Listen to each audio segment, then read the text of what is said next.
Good afternoon and welcome to the Windsor Star's Net News at Noon. I'm Craig Pearson with Don McArthur, bringing you the best from the paper and the web. As many as 200 jobs will be created locally as a new solar panel firm sets up shop at Windsor Airport. A $30 million factory will be built on city-owned airport lands.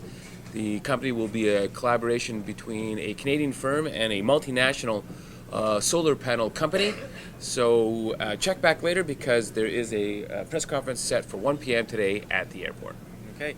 Windsor Mayor Eddie Francis blasted the OHL last night for snubbing the city in the Windsor Spitfires and awarding that Memorial Cup bid to Mississauga.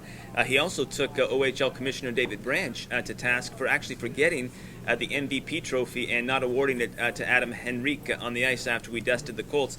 Francis didn't mince any words. He called it a significant miscalculation in judgment and said there is no excuse for it. We got a great video of it online by Nick Brancascio.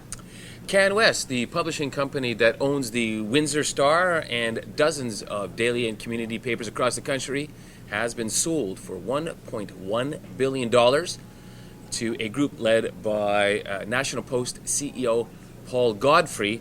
The new owners said they plan to maintain all existing newspaper operations as they prepare to take the company public. Okay, and a disturbing one here, folks. I sent out a breaking news alert about this morning. Help police if you can. Police and the local Humane Society are looking for information after a dog was found with severe injuries to its genitals in a schoolyard in the 700 block of Lewis. Now, the Humane Society says that animal abusers, they rarely stop after just one incident, and that often they move on to violent crimes against people. So have a look out your window, see what you can find, and let the authorities know if you know anything about this. A family of four is missing near Montreal after a sinkhole opened up and swallowed the family home. The hole is estimated to be 500 kilometers by 1 kilometer and is about 10 meters deep. Okay, interesting night at City Council last night, folks. I know that's hard to believe. You never thought you were going to hear that sentence on the net news, but it was. But it was short and sweet, and sort of some cool issues were brought up. Now, poor Alan Halberstadt likes to be a maverick, but he was all alone last night. He had a couple of issues that he was spearheading. One, he wanted to create a deputy mayor's position, no dice. Hatfield actually scolded him and said, let's focus on some more important stuff. Leave this, stuff to the side. And as well, remember the whole mute button, Eddie Francis with the microphone. Halberstadt actually called it his silencer. Halberstadt made a move to sort of get this thing, retrofit council chambers, get rid of the mute button. And again, no dice. His council colleague, really, they sat like this. Each time Halberstadt made a motion, so he was on his own. And an interesting debate last night about a proliferation of methadone clinics in the city, with Valentina saying there's actually 6 methadone clinics that are operating in the city as we speak. Wow. Police reporter Trevor Wilhelm has a sort of funny story in the paper about motorists trying to do an end run around the province's cell phone driving laws. Some drivers apparently are sticking cell phones in their hijabs or in their headbands and calling them hands-free devices.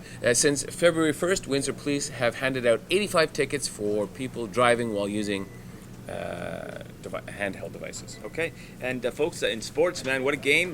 Thanks to City Council, I managed to catch the last 2 periods, but the Habs beat the Penguins last night to force a Game 7, an unlikely Game 7, and the Canucks, they're in action tonight, hoping to stave off elimination against the Blackhawks.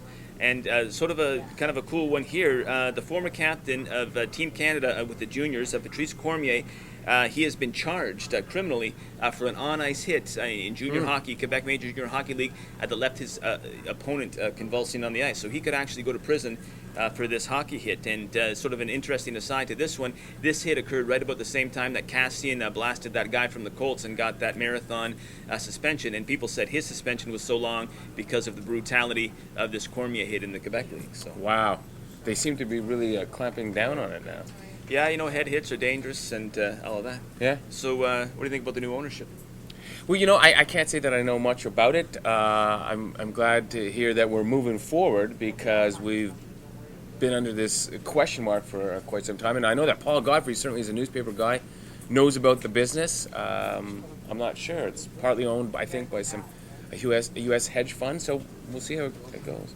Yeah, we'll see how it shakes out, folks. The important thing for you to remember is that we're still here. We're still covering Windsor news like we always have, and nothing's going to change for you. We are still online. We are still on your porch, and we are still the Windsor Star.